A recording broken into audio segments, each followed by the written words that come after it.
Today, Star Citizen just changed its price for the first time in over a decade, and almost nobody noticed. If you go to the store right now, you'll see the new Aurora Mark II starter package sitting at $45, and at that price, the game is one of the best values in gaming. Stop laughing. But of course, that $45 is a limited time introductory sale, while the new base price going forward is going to be $60. I think Star Citizen is getting ready for the influx from Squadron 42, but that's another video. What about the old $45 Mustang Delta starter? Well, that's gone from the store entirely, just like they had removed the original Aurora before. You can still buy a Mustang, just not with a starter game package. That also means I need to make a new player ship guide, so I'll add it to the list. But as far as I can tell, most of the community is so focused on the new ships that they haven't caught on to what just happened. So let's talk about it. Star Citizen's original crowdfunding campaign launched in October 2012, and the base starter package has been $45 since roughly that time.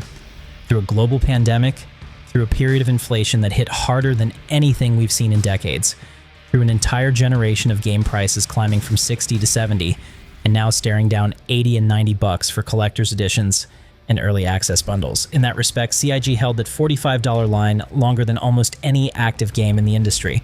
If you adjust $45 from 2012 for inflation, you land somewhere around 62 or 63 in today's dollars. So from a certain point of view, I guess CIG didn't really raise the price. They caught up to where the price should have already been years ago. But the price change is only half the story, and I don't think it's the more interesting half. What matters more is what you're getting for that $60 now compared to what you were getting for $45 before. Because the old $45 starter packages were, and I say this as someone who loves this game, kind of terrible introductions to Star Citizen. No, I don't want to soften it, they are terrible introductions to this game. The Mustang Alpha was a combat starter that gave new players the impression Star Citizen was a dogfighting game while barely having additional functionality. Loading cargo in the thing was awful, and I recommended it only to get new players into the game as cheaply as possible. It's why I pushed renting ships in the game to try the other game loops and make money, because those ships were better experiences. I'll touch on this in the Mark II review, but the OG Aurora was a box that looked like it belonged in a different decade of the game's development. Neither of them represented what Star Citizen has become today. Judged on those ships' functionality alone, neither of them gave a new player any real reason to believe the game was worth sticking with past the first few hours without spending more money. I'm not going to accuse them of doing that intentionally, but I'm sure someone will. For years and years now, there was a noticeable quality difference between the OG starters and practically all the other ships that I really believe made the pay-to-win feeling hit harder for new players than it otherwise would have. At that point, the gameplay needs to sell the experience to keep someone active and interested rather than a personal attachment to your ship, which I'd argue was the kind of thing that sold Star Citizen to the initial audience. Building that life in space starts with a ship you love, in my opinion. The new Aurora Mark II is a completely different animal. It's a modern, well-designed starter ship that can really do things in the game. It can haul a little cargo, it can hold its own in a low-level fight, it can run small missions, and it looks like it belongs in the same game as the ships people are flying at the top end. For a new player logging in for the first time, the Mark II paints a completely different picture of what Star Citizen is and what it can become as you work your way up. I think ultimately that matters more than $15. If you're the kind of person who cares about this game enough to watch a video breaking down a price change, you're exactly who this channel is for.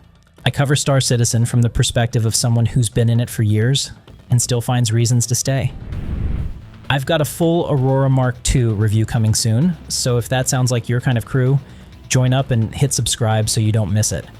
Let's zoom out for a second and talk about what $60 buys you in gaming right now. A new AAA release will run you $70, and that's the standard edition. Deluxe editions and early access bundles are pushing $90 to $100 and climbing. Microsoft tried to make The Outer Worlds 2 the first $80 standard edition game, and the backlash was loud enough that they walked it back. But the intent was clear. The industry wants higher prices, and it's only a matter of time before someone makes it stick for good. I have no doubt GTA 6 will be the one that breaks that dam. God help us all. On top of that, a lot of these games ship with a battle pass, a seasonal content model that locks new stuff behind a treadmill, and microtransactions layered on top of the sticker price. You pay $70 to walk in the door, and then the game keeps asking you to pay more to stay current. I hate that, and I can't think of anyone who would have chosen that model as a player. Star Citizen charges you $60 and that's it. There's no subscription required. There's no battle pass. There's no seasonal content gate. Every major patch, every new system, every new feature that gets added to the game is included in that original purchase. You can spend more money on ships if you want to, and the funding model is a whole separate conversation, but the baseline experience of the game never gets paywalled after you buy in. For a game of this scope, that's a deal that holds up against anything else on the market right now. Star Citizen isn't a game you finish in 12 hours and shelve. The people who play it tend to play it for months or years. The cost per hour on a game like this is pennies compared to most of what's sitting on the Steam bestseller list. $60 for something you might sink hundreds or thousands of hours into isn't a hard sell. It's a steal. Call me crazy, but I've spent way more supporting this game than I ever thought I would, and I feel that over the last 10 years I've gotten my money's worth already, and there's still the entire runway to go. It's also worth noting that even though $60 is the new normal, CIG's track record with sales tells us this won't be the price forever. The game will probably hit that $45 mark again during Free Flies, during Invictus, during CitizenCon, during the end-of-year sale. It's not like $60 becomes a wall with no way around it. The sales will come. They always do. So hidden in today's new shiny ship sale is that Star Citizen is a $60 game now. If you're already in, nothing changes for you. If you're thinking about getting in, maybe now's the time while the introductory sale is still running. And if you're mad about $15 on a game that hasn't raised its price since Obama's first term, I don't know what to tell you. Inflation came for all of us. Star Citizen just took 13 years longer to notice. Thanks for watching, and I'll see you in the verse.